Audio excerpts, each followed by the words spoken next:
শুধু তাই নয়, এই বাংলাদেশের আল্লামা মামুল হক দামাত বরকাতুহুম, মুফতি ফয়জুল করিম দামাত বরকাতুহুম, মনির হোসেন কাসিমি দামাত বরকাতুহুম সহ আজকের যেই মিজানুর রহমান আজারি সাহেব, শেখ আহমদুল্লাহ সাহেব হাফিজাহুল্লাহ, আপম খালেদ সাহেব হাফিজাহুল্লাহ, আজকে আপনারা শুনেছেন অলরেডি মিজানুর রহমান আজারি সাহেব দেশে আসতেছেন।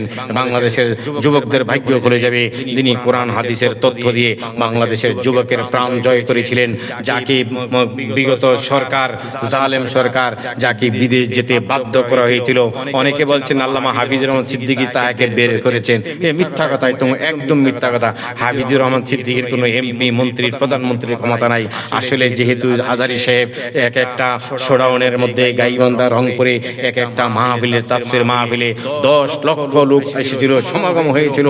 পুলিশ দিয়ে তা কন্ট্রোল করা সম্ভব ছিল না। ডিসি হেমচিম খেয়েছিল। ওই মুহূর্তে সরকার তাকে বাধ্য করেছিল, জালেম সরকার, কুখ্যাত সরকার, খুনি সরকার তাকে বাধ্য করেছিল বাহিরে যেতে। তখন তিনি বুদ্ধিমত্তার পরিচয় দিয়ে বাহিরে নিরাপদে চলে গিয়েছেন। সেখানে সে মালয়েশিয়া গিয়ে আজহারি ভাই, আমরা একই মাঠে অনেক জায়গায় আলোচনা করেছি, একই জায়গায় অনেক আলোচনা, একই স্টেজে আমার পরে আজহারি সাহেব আলোচনা করেছেন। এই ছবি আছে, ইউটিউবে ভিডিও আছে। হ্যাঁ, সেই আজহারি ভাই বুদ্ধিমত্তার পরিচয় দিয়ে মালয়েশিয়া চলে গেলেন।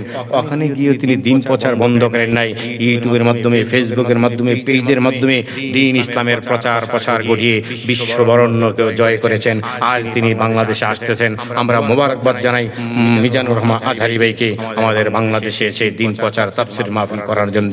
তাফসীর মাহফিল কর্তৃপক্ষ আজ আর থানায় গিয়ে, জেলায় গিয়ে আওয়ামী লীগের নেতার পায়ে ধরা লাগবে না, অনুমতি দেওয়ার জন্য লিখিত অনুমতি লাগবে না, থানার ধারে ধারে ঘুরে টাকা দেওয়া লাগবে না।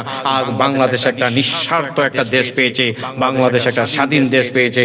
স্বাধীন সূর্য উঠছে, স্বাধীন সূর্য ডুববে, স্বাধীন তারকা উঠছে, স্বাধীন তারকা ডুববে। এই স্বাধীন দেশে আমরা মুক্তভাবে থাকতে চাই, ইসলাম নিয়ে বাঁচতে চাই, দাড়ি টুপি নিয়ে বাঁচতে চাই, আলেম ওলামাদেরকে সাথে নিয়ে বাঁচতে চাই, পীর আউলিয়াদেরকে নিয়ে বাঁচতে চাই। আমিন। আল্লাহ সেই তৌফিক দান করুক। আমিন।